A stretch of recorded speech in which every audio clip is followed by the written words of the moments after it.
Hello game devs, in this tutorial we are going to create an object pooling system to make our performance really better. With object pooling system we can create a lot of game objects with a great performance. Because we do the instantiate part of our game in the load time and we don't use it again in our game time when we are playing our game. We just use it in the load time and we just move our game objects, and this is why the object pooling system is really faster than traditional instantiate way. So let's jump into Unity and create our object pooling system. At first we have to create an empty game object and it will do our object pooling stuffs. So I want to call it object pool, for example. Then I want to create a script called object pool. In object pooling system we have to store our game object in a pool. Here we use a list as our pool, so list game object, and I called, for example, objects like this.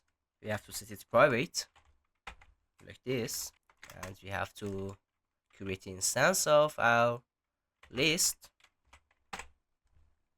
Here we are.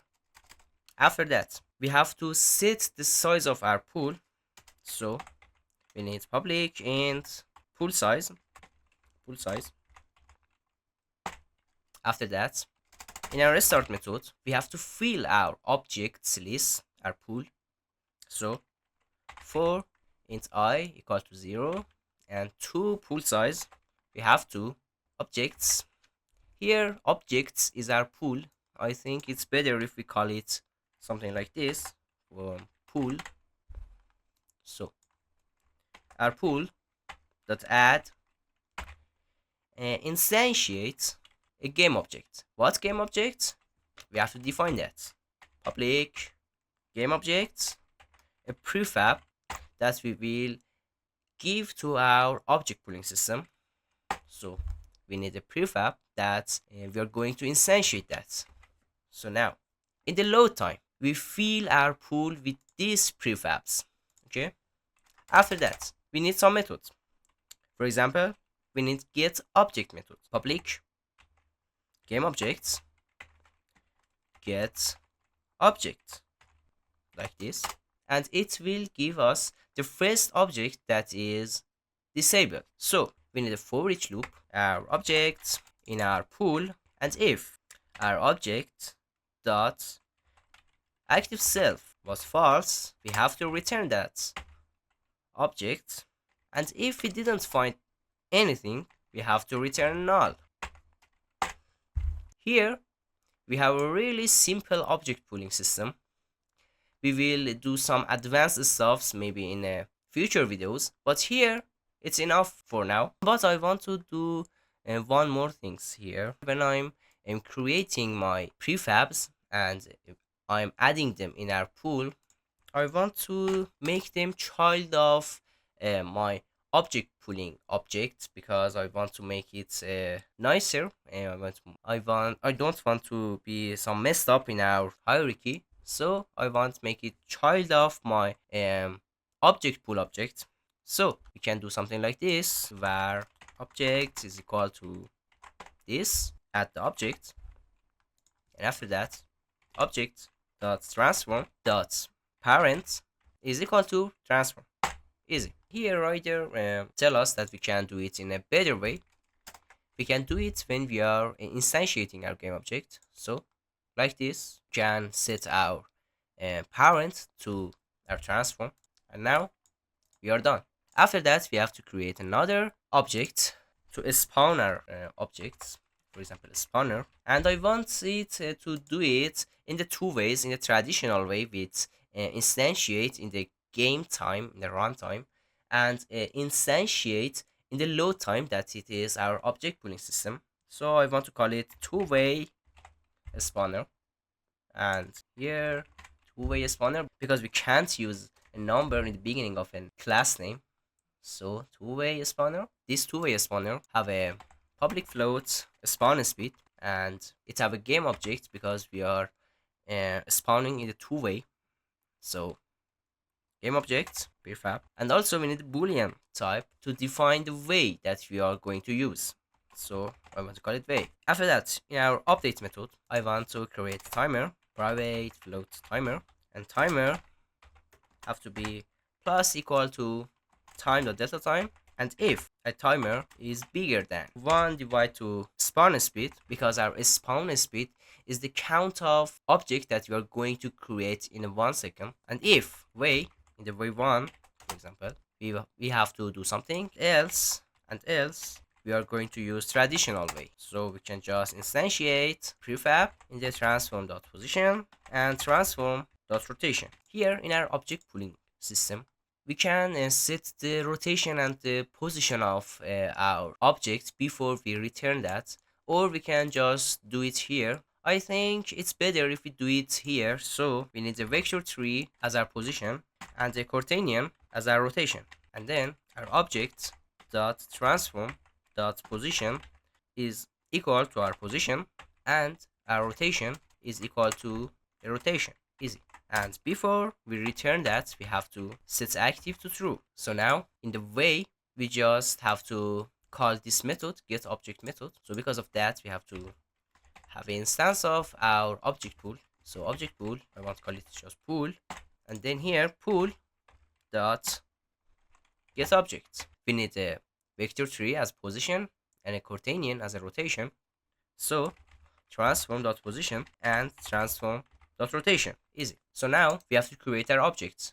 We need two objects. One of them is for our object pooling system, and another one is for our traditional way with instantiate in the real time. So let's create a sphere here. A sphere. And I want to add a rigid body to it. I think it's better if we have a rigid body. It will be cool. We have lots of objects that are in the game. This is for our object pooling system. So I rename this to pool object, and we need another one. I want to call it traditional object.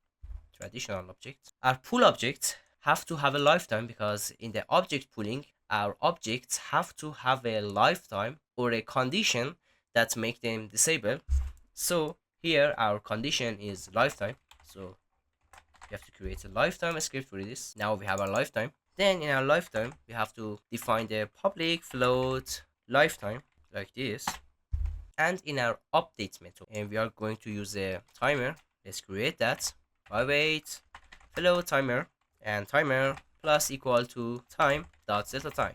And if timer is greater than our lifetime, we have to set our game object activity to false. Easy. Here in our two-way spawner, if we do our spawn stuffs, we have to set the timer to 0, because we have to reset our timer every time.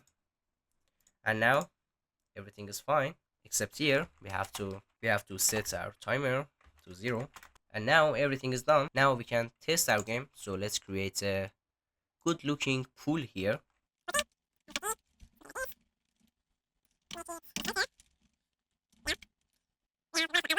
2,000 years later.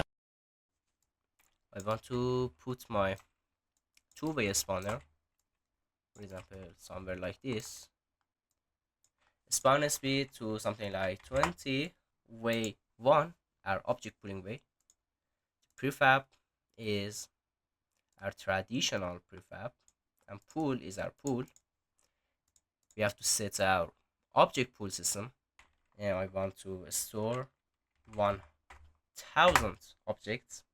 Here we have a problem, because our pool objects lifetime is 0. So let's make them to something like 10 seconds. At first, don't forget to make it disabled, because our object pooling system default state is disabled. So we have to disable all of our objects. And now we have our game. We are creating 20 objects in every second. And as you see, we have our objects here.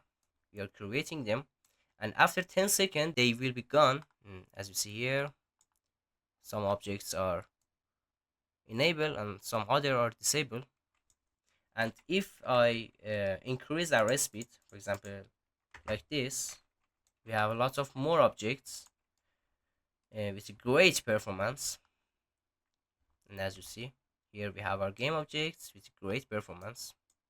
We are using all of our objects here, and we can see the traditional way. It is our traditional way, and as you see in the traditional way, after some time, for example, I'll make it a little bigger. After some time, our performance will be really bad, and we will have a really low FPS.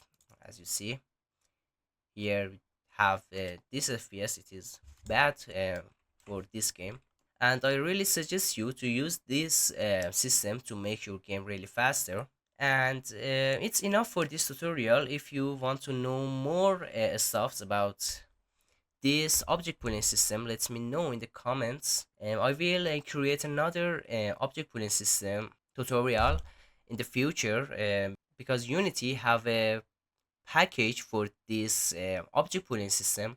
I want to teach you that system too. And this video was just about object pooling, and my goal was teaching you just the concept of object pooling.